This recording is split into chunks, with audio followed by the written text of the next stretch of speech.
Hello, hello. Welcome to Index Podcast, where the three of us come together every couple of weeks to discuss on-chain data, chart crimes, and metrics that move the crypto industry. The three of us are Denning, on-chain corgi at Flashbots, Hi. Hildobby, resident data house elf at Dragonfly, Hello, hello. and me, that is Boxer, and I am the community powerhouse at Dune. And before we get into it, nothing we say in this podcast is legal, financial, or life advice. We are acting independently of our employers, and you know the drill. Take everything with a grain of salt that we say here. So, in this episode, we are going to talk about restaking, and restaking, obviously, quite a big topic at the moment. EigenLayer dropped their token. I think at this point, we are recording on Wednesday, 15th of May. So, I think a week ago, the EigenLayer token dropped. And maybe to get into the topic, are any of you two restaking at the moment, or staking in general? Maybe Dobby, go first. I'm restaking through LRT protocols, so liquid restaking protocols. So I'm not restaking my own ETH, but I'm restaking liquid staking tokens, if that makes sense. How that that makes works, sense. but yeah. So are you actually you actually deposited in EigenLayer? I deposited through Ethify, Renzo. I wanted to try the big restaking protocol, so I tried a bunch. I threw some ETH into a bunch of them. So Renzo, Ethify, and Swell, I think. No, sorry, Kelp DAO, which is another one. Okay, Danning, how about you? Yeah, hell yeah. I am a solo staker myself. I accumulated like 32 ETH over the years, and it's been hard. And my validator probably landed like 2 or 3 blocks in the past 10 months since I've staked. And then I also been accumulating more ETH. I want to spin up another solo staker, but I couldn't like get up to 32. So I've been like just like putting like 17 ETH across Lido and Rocket Pool. And now there's EigenLayer. And so I think I was mostly thinking about farming it. And so I put my ETH, liquid staked the ETH into Eigen. So yeah, I got some Eigen points as well. So that's my stack. Okay. What about you? I don't restake. I don't stake. There's weird German tax laws that basically make it unsure if you stake an asset, if that is then like its income, and like it might be business income if you have like a certain size. So it's like I talked to my tax advisor about this. He was like, do you really want to risk it all? Like there's like big tax benefits on the other hand if I don't do it. So like he was like, do you really want to risk it all to like earn, I don't know how much yield is 3% of one, or like 32 ETH? How much would that be in a year? Not enough to like not enough to warrant all the worries. So until the taxation laws are a bit more clear, and I actually think they are like more clear now, but I'm just like too lazy to actually deal with it. So yeah, I'm not restaking at the moment. My ETH is just sitting around and being lazy. But yeah, fair enough. But yeah, so obviously we don't come fully unprepared, and I'm just going to talk about our own staking experiences here. Hildobby is actually probably one of the authorities in the E3 staking kind of data market.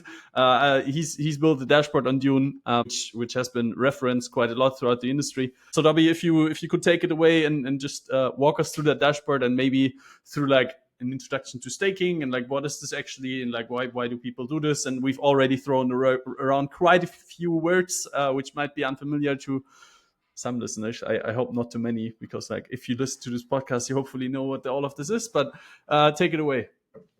Yeah, so let me take you through staking through data. I think it's a good angle. So I think to start up, we need some context, and the reason we have Ethereum moved to proof of stake is it happened in a 3-phase rollout. The reason in the first place is that beforehand you were mining, so it was proof of work, much like Bitcoin, and you were mining your. So you just run a validator, and it was computing and generating some ETH in the process. Now it's different, where you need to put increments of 32 ETH at stake in order to generate and validate the network and generate some rewards. And this transition started in late 2020. So if you can see my screen here, you can see that the first, like the beacon chain launched in essentially like November 2020. And do you know if it was September 2022, I think, that we had proof of stake went live? I know it's in September, but I Yep. feel like it's 2022.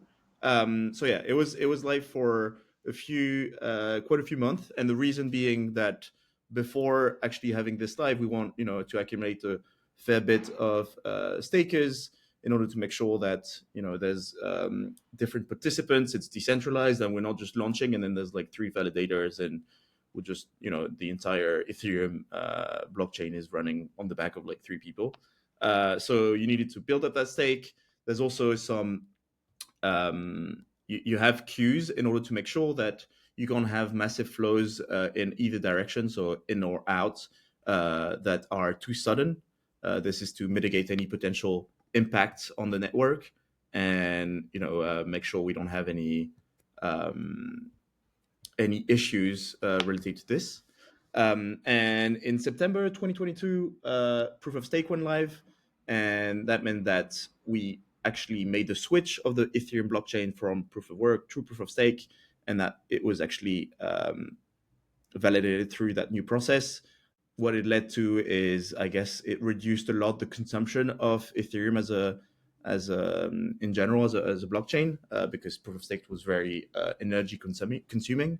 But it also led to more things, which are now you're incentivized to be a honest actor because you have actual ETH at play here. So you can't just say random stuff, like validate random stuff. You got to actually be honest, or you'll be penalized. So there are different reasons. There's also another reason is that you can much more reliably control the block time and the block size. So now block time is 12 seconds. So every 12 seconds there's a new block. Beforehand, it was more about like when someone had finally validated and found a correct hash to validate the next block. So it was much more sporadic, I'd say. But yeah, so these are the first 2 phases, and the third phase was in, I believe, Q1 last year. So Q1 2023, I think probably February or March, where we had withdrawals that went live. So those weren't live in the first place. Also to make sure the rollout, since it's such a big blockchain and you got so much value at play. You want to make sure that the rollout is controlled and tested properly. So that's why it took such a long time. But we finally had withdrawals, and since then withdrawals have been live, and I'd say there hasn't been much of an issue in this whole process. Like, it went pretty smoothly, which is, I think, pretty impressive if you like, considering all things. Like, so many things could have gone wrong, but it went really, really smooth. So I think congrats to the devs on this. It's like pretty impressive of an upgrade. But since then, so now that you have staking, you have different ways to stake. And the first and obvious way is to stake it yourself, control it yourself, run your own validator, blah, blah, blah. So that's like the normal solo validator setup. But you had protocols that were like, okay, how about you give us your ETH and we stake it for you. So there's different types of validators that do this. On this dashboard, I tried to categorize them into different sections. So an easy one is central exchanges. So this is Coinbase, Binance, and everything. Central exchanges taking your ETH and staking it for you. It's like custody, right? Yeah, they act as a custodian and do the staking and give you back your reward with. They all have fees. I think it goes up to 20%, I believe, and that's like the max range I've seen, but maybe I'm wrong and there's more. But yeah, so they take a fee and they give you back the rest of the rewards, so you don't have to basically do anything, which is much easier. So because to stake, you actually need a bit of work and make sure that your validator is constantly running. You don't have any issues. Yeah, it involves a bit more work. So central exchanges. Then we have staking pools, which are essentially also custodians, but I label them differently because they're not central exchanges in the first place. There's, of course, not everyone is doing exactly the same. There's different kind. We're not going to get into each specific ones because I think it can go pretty deep. I have here I have 96 different protocols tagged, a lot of which are central exchanges, staking pools and stuff. So they all vary slightly in how they operate and how they work. And the last one, liquid staking, and that is protocols such as Lido, Rocket Pool, which let you essentially pull your ETH together in order for them to stake, but in a ideally decentralized way. Many of those are not fully decentralized, but are on the path to decentralization. But the idea is to do the same as central exchanges or staking pool in a completely decentralized manner. Some staking pools are also decentralized. Again, there's so many different ways they operate. Do you know if like generally the institute custodian staking is higher yield, or like if like Lido and Rocket Pool is higher? I'm curious. That's a good question. Let's see. Here on Rated's website, we can see the APR for each of them.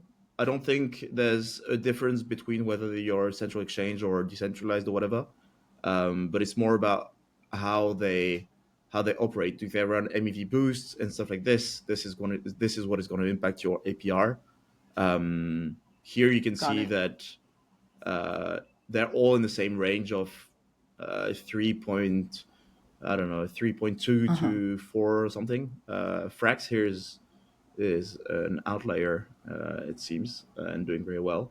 But yeah, it also varies, over time. It's not a stable metric. It varies greatly. Also, if they have some validators that are down, of course, that impacts their APR and stuff like this.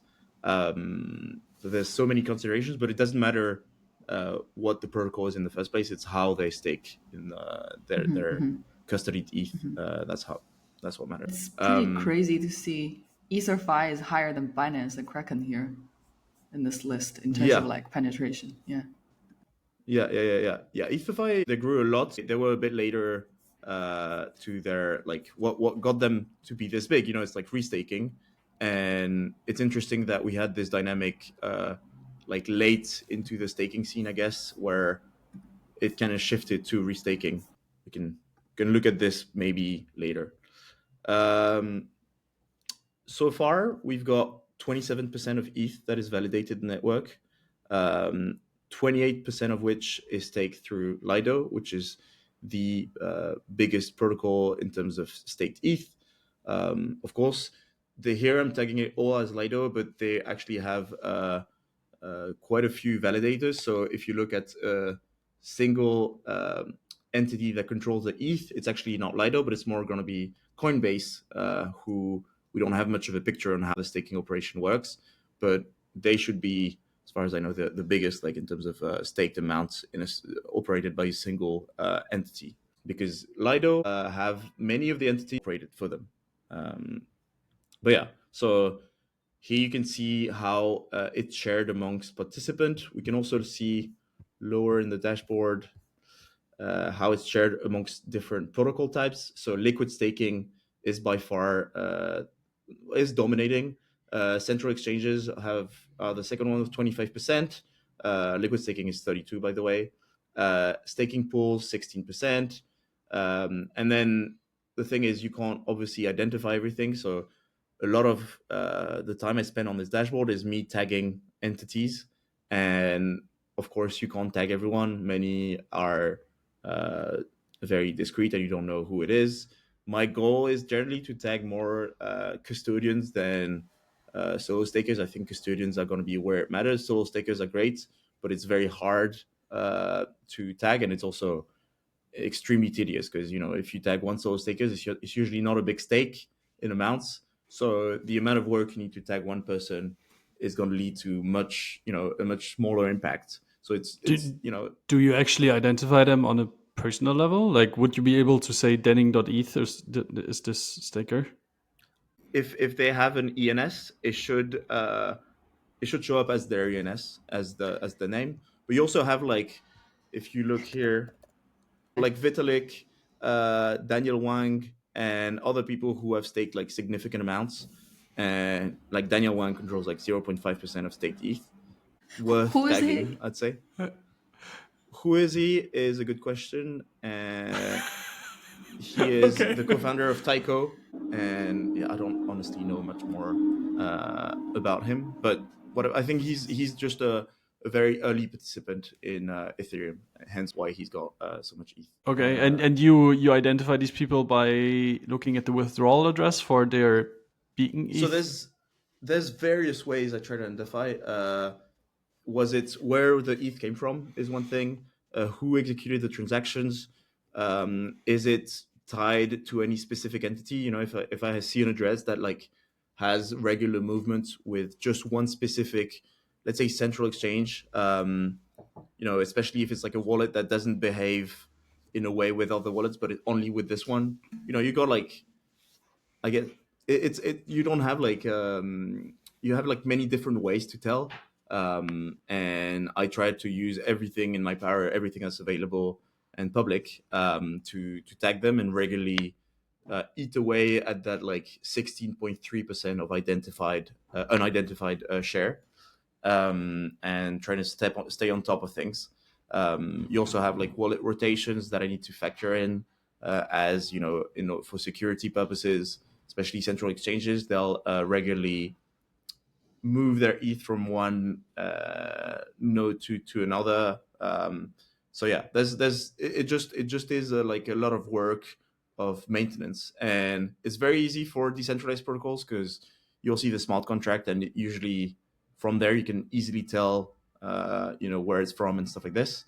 But for centralized custodian protocols, or well, centralized custodians, it's much harder. Those are trying to obfuscate more and trying to hide a little more. So I think it's like, it's generally info that's very necessary if you're a participant in or use Ethereum as a blockchain, or are interested in any way. It's like, what is securing the network? Who is it?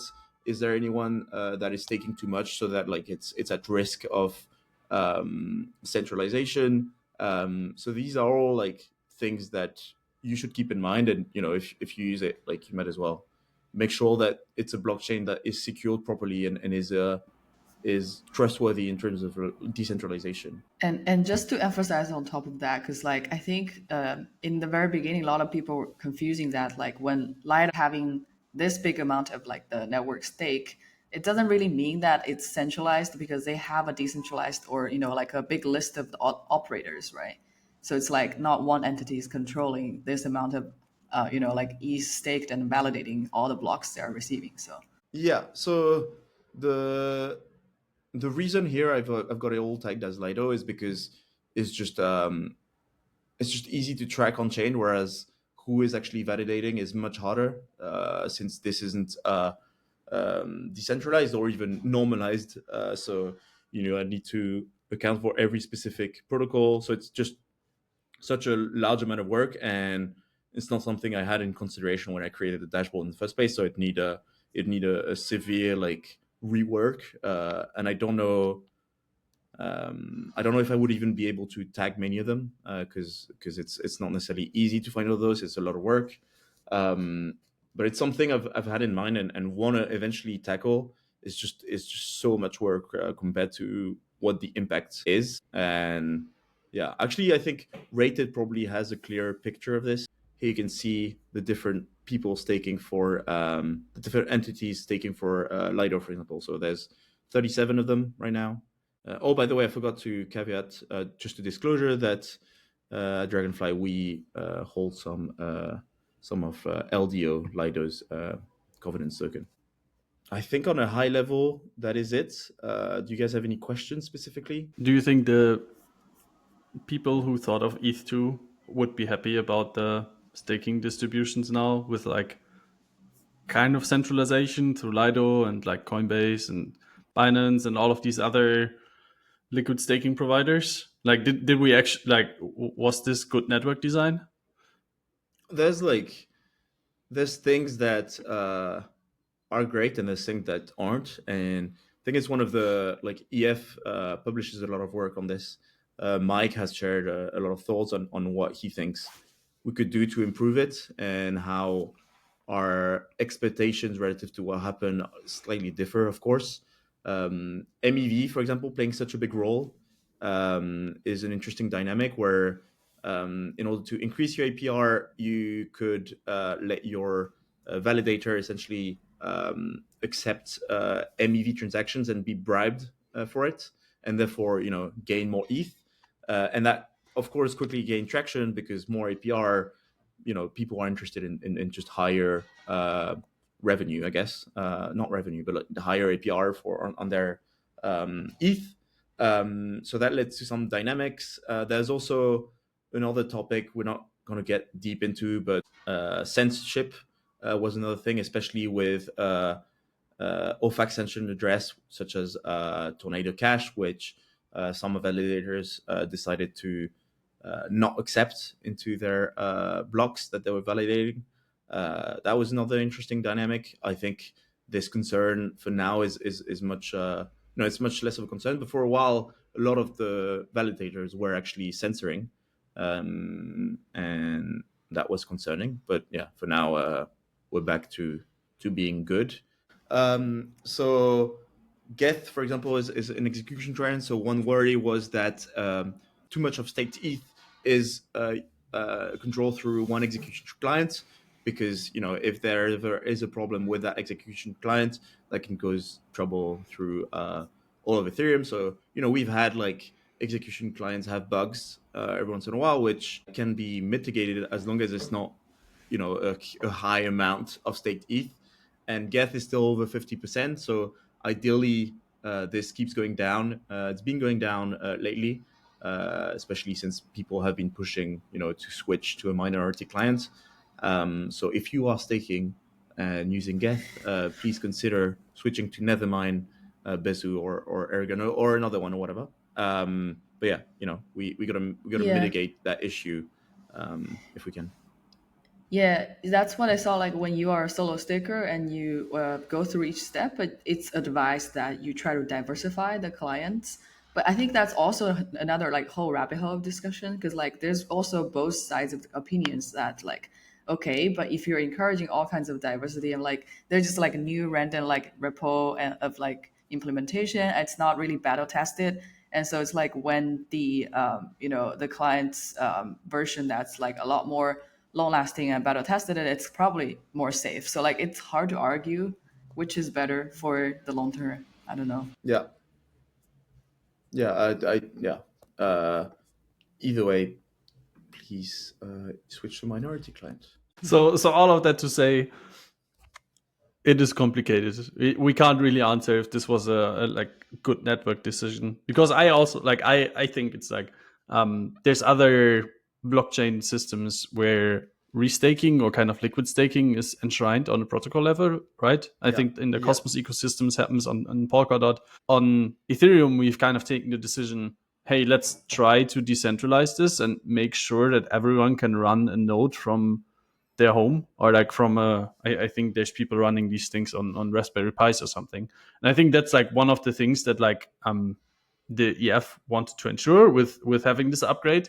In the end, it has kind of led to decentralization, but at the same time, now there's a whole ecosystem and lots of different people are kind of working on enabling this restaking instead of just one team working on this. So like there seems to be a trend in the Ethereum ecosystem where it's like, we're not gonna do, I don't know, sharding on the protocol level, but rather we now have a bunch of rollups and like they can all solve their problems like on their own. And it seems like there's a similar situation happening here where we don't have an enshrined kind of liquid staking token or anything like that, but rather maybe it's a happy accident. Maybe the EF is just Bob Ross in the end, and it's like now there's like a bunch of different like restaking solutions, and like people can like do more stuff with their Ethereum, which is actually a good bridge to EigenLayer, I guess.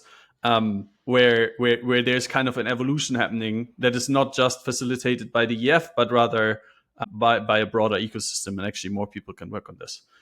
Just one extra comments, because like earlier in the chat you asked like why would anyone stake, right? And I think like there's rated network as well, they had this number of like what's the ratio split of the rewards across a consensus layer and execution layer. Like the execution layer rewards would basically mean gas fee and MEV, and I know that number is like around the like 500 million a year. And like, so that means the consensus layer rewards for staking nodes, it's like more than 1 billion a year kind of market industry. And so, for sure, there's incentive for all these institute and like, how to say, the staking providers to provide this service and like, aggregate liquidity and try to stake. But also, that meme, the GIF of the soldier, like doing a salute of like, I'm doing my part. Because that's actually a lot of like the solo stakers. It's like, yeah, the rewards isn't really big. Like I actually spent more than $2,000 to buy a machine for like staking it. And like so far I made like three blocks and plus attestation rewards. And I don't think break even yet. But like for me, it's like I'm proudly, securing the Ethereum network as doing my part. So, so there's all Yeah. kinds of reason for that. So. Yeah, okay, fair enough. Isn't there also like, I think there was a lot of talk at one point in time where it's like, oh yeah, solo stakers are gonna get so many airdrops and they're gonna be like the richest people in the world, and so many people started solo staking. But I don't think I've seen any like significant airdrops happening yet. Yeah, like there's been some, like for example, the Omni token airdrop, etc., and there were like rewards for a solo staker vertical, but I haven't got any of those. I wonder how they're accounting those for the addresses who are staking. I've actually got a lot more airdrops from just related NFT. Maybe Wait, that's the so best investment. this is like I think Starknet did their airdrop where they gave to solo stakers, and there's a big discussion there because they used a dataset that Rated put out, where they tried to, through various heuristics, identify like home stakers, and they, of course, like heuristics based aren't 100% accurate. So there was a bit of a discussion and back and forth between some people saying, "Hey, like I'm not included." There was one guy, I think, who had staked like an insane amount. It was like, "Hey, I'm actually not like a central exchange. Like this is me. I'm just a solo guy." So there was like a discussion on GitHub, which was funny. That's But probably Daniel one. no. It was another guy. Like even another guy, like completely anon, just a GitHub username that just for this was created, and I think it led to improving and cleaning that rated data set that they've been working on. So it's like, in a way, it's the best test scenario is having an airdrop and having people complain because they're not in it. The only thing is, of course, the other way around. Like if people were wrongly tagged, they're not going to be, hey, like I'm actually not a solo validator. Like no one's gonna no one's gonna do this. But if you didn't get any, you should reach out to Elias from Rated and see what he's working on. Yeah, talk to the customer support of Rated, please. I'm sure they're very happy about any inquiries why you're not included in any airdrops. Oh man. But yeah, with that said, yeah, thank you for doing your part, Denning. But obviously, I think the main incentives here are always economic. People stake their ETH because there's yield to be had, or rather, yeah, I'm getting inflated because I don't stake and you guys are not getting deflated. So that's like one way to kind of view that whole thing. So obviously people chase economic rewards. Along then came EigenLayer with a radical new idea, which is people can not only stake their ETH to secure the ETH consensus chain or the ETH beacon chain, or in general just the ETH consensus, but rather we could utilize that kind of economic stake that people put up to also validate all kinds of other things. And that's kind of the core idea of EigenLayer. It's like I put up my ETH to secure the ETH network, and why don't I also use this economic stake to also validate other things? Yeah, so I have one last question follow up from what Dolby had in your dashboard. I remember because I was like researching about the restaking topic, and in like the bottom of your dashboard, there was a breakdown of different category of how ETH are staked, and like you could see this like light, how to say, neon greenish color, which is restaking protocol, has been growing up like crazy, since the beginning of this year, and now it's jumped to around what, like 8% of the network. And if you see the whole picture, you can pretty much see that like other category of the staked ETH get absorbed by restaking protocol. And so the most obvious drop was from centralized exchange. So if you like put back all the category, and so you could pretty much see that, yeah, if you put all of them back, you can kind of see the drop, or basically the amount that restaking absorbed are mostly from centralized exchange and maybe some of the staking protocol. So I wonder like if you know more dynamics of why that happens, and if that's true that like it's asset moving from one type to the other. Yeah, yeah. I think so. This has to do with how EigenLayer works as a protocol, and it accepts two different things. It accepts native ETH that they stake and like restake for you, and they also accept liquid staking tokens. This includes stuff like rocket pools, Lidos, and others, Binance's, various different LSTs. The only thing is they cap those, so you can only restake so many LSTs before it reaches a cap, and they gradually increase this cap. In that process, some protocols were created that were liquid restaking protocols, so kind of like liquid staking, except they also restake it for you. The major ones being Etherfi and Renzo. I think these are the biggest in terms of dominance in restaking. And at first, they accepted liquid staking tokens, but eventually, because of the cap, and since people kept wanting to stake more through those, they had to, for you, convert these LSTs into ETH and then restake it for you. And that's why if you look, you also have liquid staking that lost a bit of stake since earlier that year, which is really when EigenLayer took off in terms of TVL. It's like since the 3 first months of this year was really the big piece, and also central exchanges also lost, but they've been losing in terms of market share for a while, which I think is a good sign. Ideally, I'd want that ETH going towards decentralized protocols. So yeah, overall good signs, and yeah, it's already at 7.9%, which is really impressive, I think. But you also have another interesting thing is if you look at inflows for liquid restaking, you see that it kind of it kind of died down lately. And my hunch here, of course, is that all major restaking protocols alongside EigenLayer have all announced the details of their tokens and how they'll be airdropped. And of course, many people were farming this, so it has led to a decrease in terms of inflows.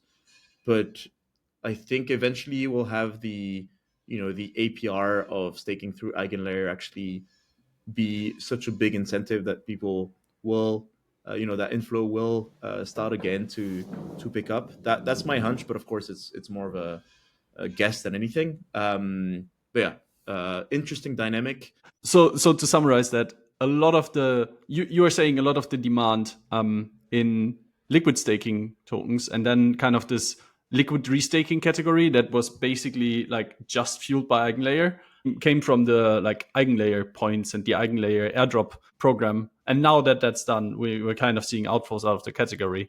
But long term, they might come back because EigenLayer actually offers like more rewards for not only securing Ethereum consensus but also securing other things.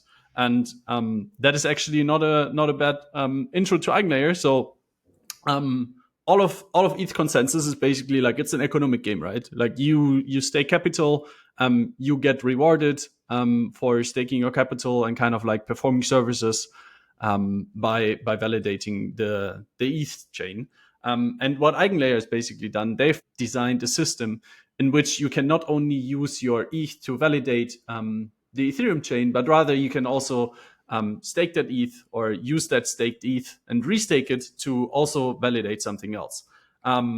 So how that works is basically EigenLayer has a bunch of operators, and those operators accept stake from from stakers. So if I go to EigenLayer and I stake ETH, I can then choose an operator to actually kind of like delegate. I think delegate is the word they use.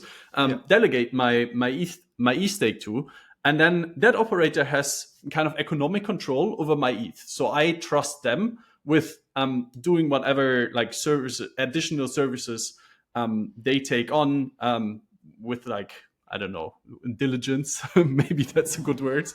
So they don't get economically punished, and they kind of like keep it in good custody. Let's put it that way. And then this operator network, why would this exist? And it's like this exists because there's services who basically have the same problem as Ethereum, where it's like, we want to validate something with an economic stake at play, so we can be sure that the actors in the system are honest.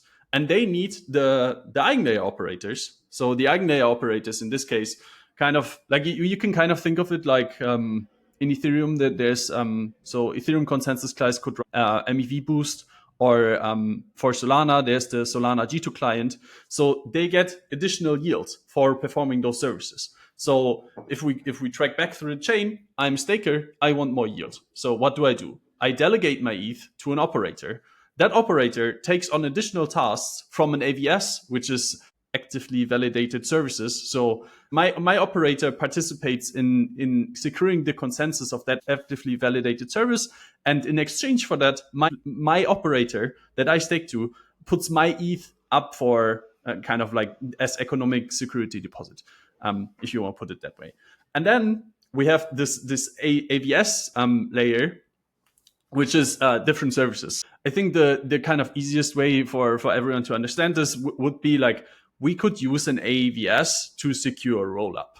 So right now, most rollups work with one centralized sequencer, and we could decentralize that sequencer by having the operators through an actively validated service perform a series of operations that actually decentralize the operation of that sequencer. So I think Cello wants to eventually switch to be an optimism network, or like a part of the superchain. Their initial proposal was that they're going to use AWS or AVS secured decentralized sequencer, and like all of this jazz. They basically like they played like a buzzword bingo. It's like, oh yeah, we're gonna be like a part of the super chain with like an EigenLayer validated data availability, blah blah blah. But anyways, I think this idea is super cool because basically like you can use the economic stake of Ethereum to also do, or like the economic security of Ethereum, or like of those Ethereum validators to be specific, to also validate other things. But now kind of trouble ahead. And of course, a lot of people in the ecosystem were unhappy about this because you don't want to overload the consensus. You don't want to have your ETH that usually should only secure Ethereum, and it's like, oh yeah, this secures the world's most secure DeFi, and like, I don't know, probably the most trusted chain in the world, like with like billions of TVL and like so many actual real world, or like not real world applications, but like you guys know what I mean. So Ethereum is like the network where like if you want to build something that you think should be around in 10 years, you would probably choose Ethereum nowadays. So it's like to have the consensus of that chain be kind of captured, or also like there's kind of a codependency with like the EigenLayer network, where now the operators of the EigenLayer network can take on the validation of some like of Cello, and then there's a correlation between the security of Cello and between the security of Ethereum. So like big trouble. Like nobody liked that. So now last week the EigenLayer token dropped, and they kind of like put this under the big word of intersubjective work token, which is like everyone on Twitter was like, we don't like this. This is like what the fuck are you guys talking about? But I think like if you break this down, it's like, I don't know. I think that a lot of other like podcasts that I listened to, it was just like very botched communication, and then like the problems with the airdrop at the same time. So I think the token design is actually like beautiful, and it's like very, very cool. So basically what we need to go into like a bit of a philosophical mode for a second, where it's like there can be objective faults and there can be subjective faults. So like if I what's the best restaurant in Paris? Like that's a very subjective thing. Like there's no right or wrong answer. We can't really stake ETH on that question. Like that would be stupid. What we can stake ETH on is, did this EVM code get executed correctly? There's like there's a determinism in this system where we can very objectively say something's wrong or something's false.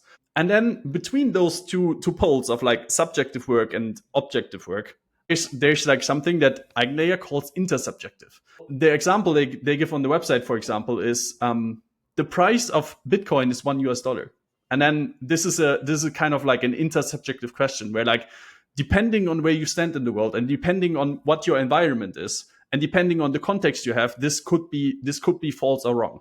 But in the end, if you have a kind of network of active, how do they call this exactly? Intersubjective faults can usually be resolved by broad-based agreement among all reasonable active observers of a system.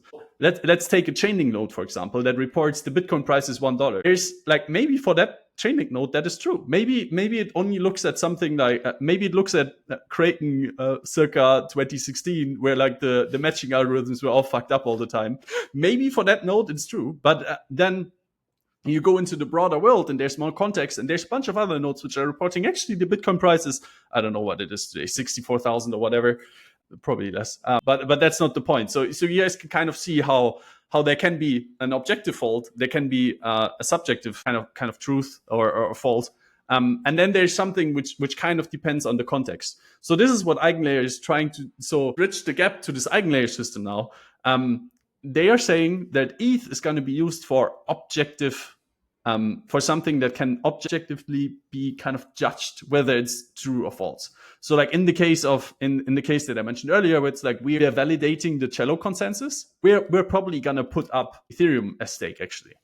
Then and like I think this is going to be like very, very much like operator dependent, where like what kind of risks do I want my operator as a staker to take on?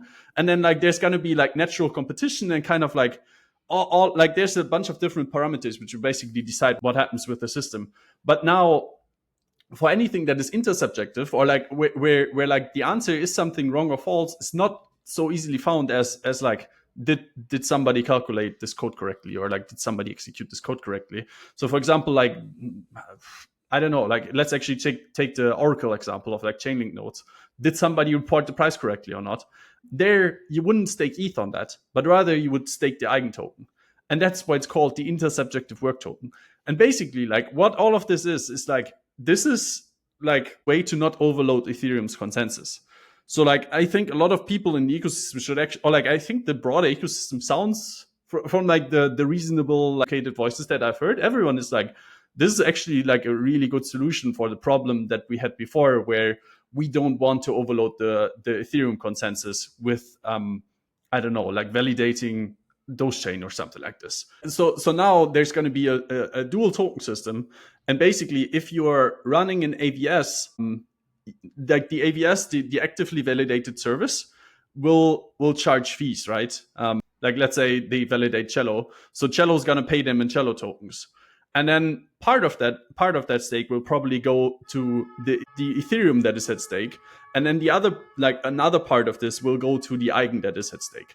So we'll have a dual staking system, and you can stake both eigen and you can stake Ethereum in the EigenLayer system, and then the operators will probably decide the allocation of like what do I actually stake where, and like how does that all work. But like that, just like as a short summary of this whole system, is like we're gonna use ETH for like the I want to say more bulletproof stuff and more like objective stuff, and this is what EigenLayer says. Ethereum is going to become the universal objective work token. Eigen is the universal intersubjective work token. And what is intersubjective work and what is subjective work and objective work? That's like kind of a philosophical idea. I hope I did a kind of okay job with trying to explain this. But yeah, this is basically like in the future, we're going to live in a world where if you're an Ethereum staker, you can delegate your staked ETH to an operator, which then is working for a bunch of actively validated services in the EigenLayer network, and can and kind of generate a yield for you. So for example, like, I don't know, verifying some AI computations, or like doing machine learning, or doing like all bunch of stuff where you need some kind of guarantee that the calculations that somebody in the system is doing are correct. So yeah, that would be my Eli, let's say 18 of the EigenLayer system. It's good. I think it's Yeah. it's like it's one of the more complex token designs I've ever seen, and one of the more interesting even, because most tokens are, well, I mean, they're governance, but otherwise mostly unproductive. And this Eigen layers tokens feels like an actual, like, really interesting development, I think, in the ERC20 world. I have a question. So, what does the restaking protocol do? Say, like, so I understand that for liquid staking, right? You are depositing ETH to Lido, and Lido can basically deposit those ETH into Beacon Chain and try to run validators, and then they get rewards and they distribute to the users. But then for restaking protocol, they're getting, say, already liquid staking tokens, so it's like Lido ETH or Rocket Pool ETH. But then where do they get the money to, like, first of all, do they then stake some ETH into Beacon Chain and actually run validators? Or if so, how are they converting those like deposits into I think, well, ETH? they mostly accept ETH itself in the first place, but yeah, it's they have also LSTs. The way it works for native ETH is you change your withdrawal address to an eigenpod, so that your rewards are accumulated to a smart contract that is tied to EigenLayer, essentially, and that is how you delegate. For LSTs, I'm not too sure. I think it's a pool where you put your LSTs You into. give up economic control over the liquid restaked ETH the Right, moment yeah. you like deposit into the pool. So like if you delegate that to some operator and the operator gets slashed, like because they fucked up, and they take your, like they take ETH from the operator, and Yeah, then yeah. by proxy they take ETH from you.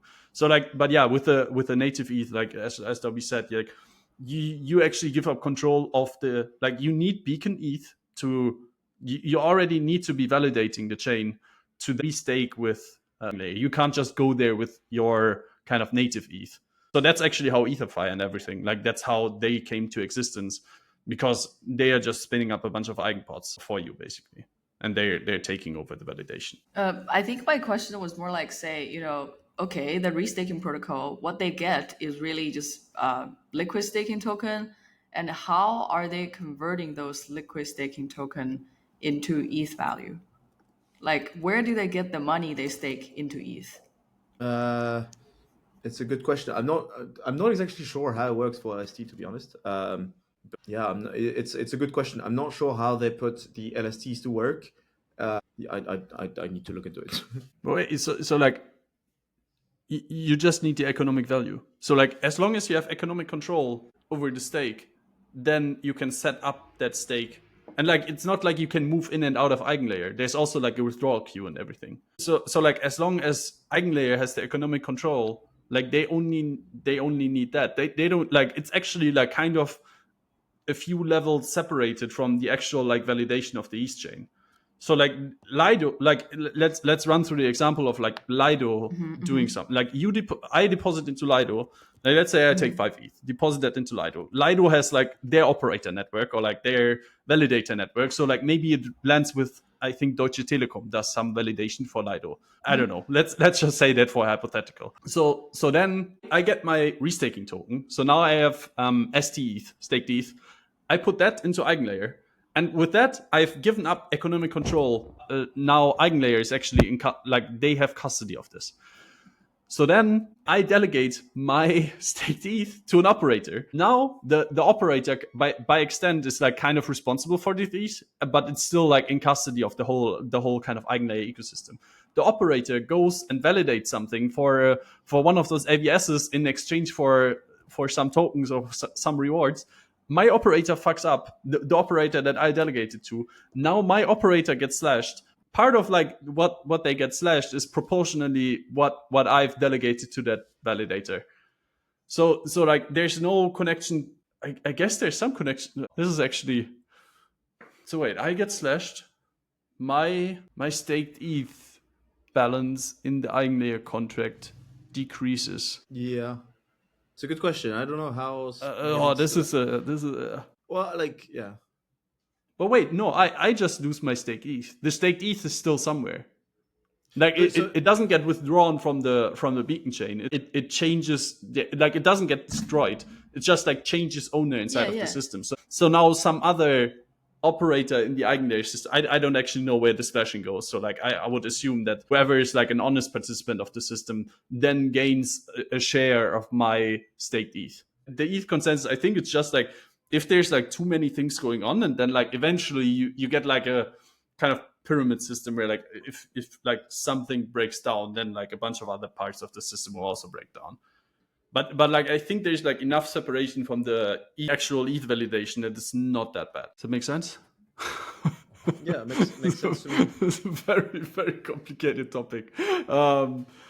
We can touch on like how big EigenLayer is. I'll share a dashboard, and how much it's accumulated in like stake. And I think that this is interesting, to give a proxy for how big of a protocol it is, which it is pretty big. So it has like 5 million ETH in control. There's 3.2 in native ETH and 1.6 in LSTs on EigenLayer. One thing I'll say is you have like two issues with Dune dashboard reporting on EigenLayer. There was one issue a couple days ago where Eigen was claimable, and since people didn't look for specific tokens when it was transferred out, it looked like on my dashboard it looked like ETH staked ETH was transferred out when it really wasn't. But that is, I think, mostly fixed by the biggest Dune dashboards. This is probably the one I think in terms of likes.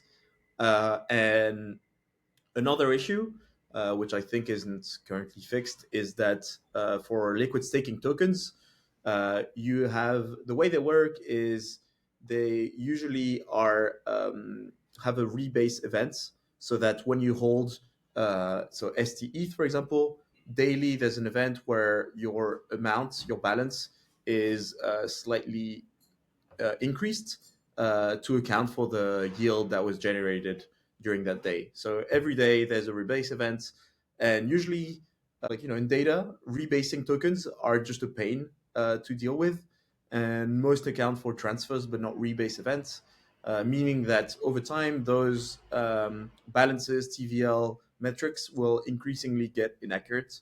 As per the yield that was generated and not accounted for. So that's just one thing I'll guess caveat when looking at these metrics. For now, it should be fairly negligible in terms of change, in terms of difference. But I think it's worth keeping in mind because over time that percentage will grow. And I have some work in progress, like tables for rebase events. I'll try to put out in the next couple of days so that people can use and get more accurate metrics there. But yeah, just I guess more of a data people caveat thing to know. Yeah, I've been also looking at these dashboards. So, like for example, this is just the same charts I forked from that dashboards, and you can see that like if I like label those how to say protocol name out, you can see that EtherFi is the biggest one, and then Renzo is the second highest, and then Puffer is the next one, and then Kelp DAO. And the other way to look at it, right, is the distribution of token, and this is kind of confusing as well. If you compare, say the first chart on the left, which is showing the total TVL of EigenLayer, like breakdown by the ETH go through EigenPod directly or LST, and so it shows like a 5 million total ish of ETH total. But then like on the breakdown of the EigenLayer restaking by protocol, it's around 3 million. So I think the difference here is that the amount people are staking directly towards EigenLayer's website, I think that is not accounted in this breakdown. So that looks like around like a million or two ish there. There's this like 3 million of all the other restaking protocol that's staking into EigenLayer, and there is another part that's people are directly staking into EigenLayer. That's me, for example. And so, it's kind of confusing that you are accounting basically all the restaking protocols TVL to the EigenLayer TVL. So basically, like, EigenLayer is accumulating all the TVL into themselves. Right. So, and on the breakdown of the asset side, you could see, okay, so across aggregated all these different protocol and or people who are staking directly on their website, these are the assets type of people are staking as a collateral. So like it doesn't necessarily mean it's directly, this person staked this token or that. It's like aggregated across based on whatever EigenLayer accepts. So yeah, it's kind of like, very complicated to figure out all these concepts. And like a few other dashboards I've been looking besides the main one you showed earlier is this one from Henry Stats. And I think he provided a lot of interesting metrics, which can somewhat, like provide aspects of like the risks of all these like restaking layers stacked up together. Because like in my opinion, this feels very familiar, like the DeFi Lego back in 2020. Like when Yarn Finance came out, and there was like a very popular way of playing, stacking up your yields is by staking your money into Curve and put that into the Curve ETH or whatever. I forgot what's the token into Yarn again. And so you're stacking up, you're compounding the yields, but you're also compounding the risk. And so there's a DeFi insurance protocol like Nexus Mutual. I think they're also even insuring for the restaking protocol these days right now. So like it's basically saying, okay, if one of whatever layer of the protocol rugged or have like a risk, a smart contract risk, and their say money get basically hacked, you might get some, money back from the insurance protocol, etc. So like right now, okay, EigenLayer it accepts native ETH. It also accepts like liquid staking ETH. It even accepts some restaked assets. Like for example, one of the protocol they accept, or sorry, the collateral they accept is Origin ETH, and Origin themselves is a restaking protocol that accepts Lido ETH and ETH. So it's like you're stacking up and kind of like double spending or triple spending ETH. So it's like, is it also like maybe like diluting the security guarantee from ETH? Is my question.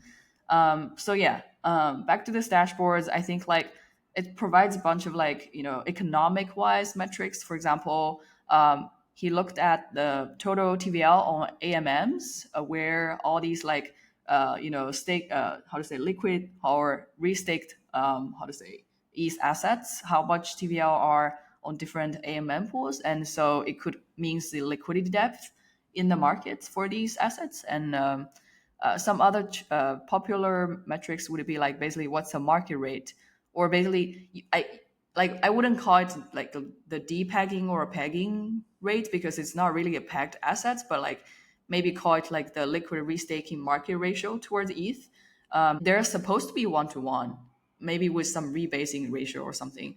But if you're seeing in the markets in the DEX trades volume, there is much less, how to say, ETH you can exchange with the restaking assets, then that means this asset is like, below the market ratio, and it's like you're trading it with a discount.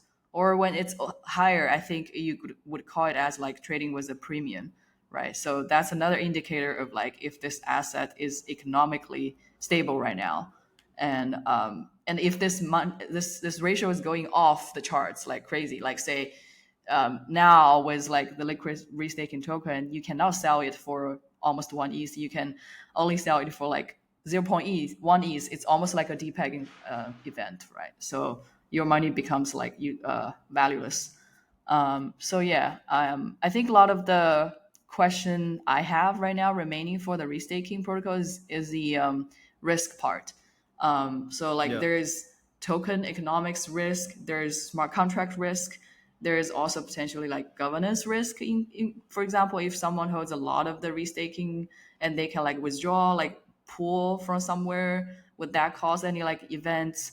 And now I've seen also like there's governance proposals on DeFi protocol like Aave and Compound to include like pools like restaking assets. So meaning like there's now DeFi composability for these assets. And so now people can basically stake their liquid restaking token and borrow, say, ETH out or USDC out from those DeFi lending protocol. So that's like even more crazy. Like say, okay, so if any of these token assets like dropped, like the price dropped, and you're below collateral ratio, and now you're getting basically liquidated. And so would that cause like a liquidation events like a bank run risk, etc. on DeFi? That's a lot of problems, I think.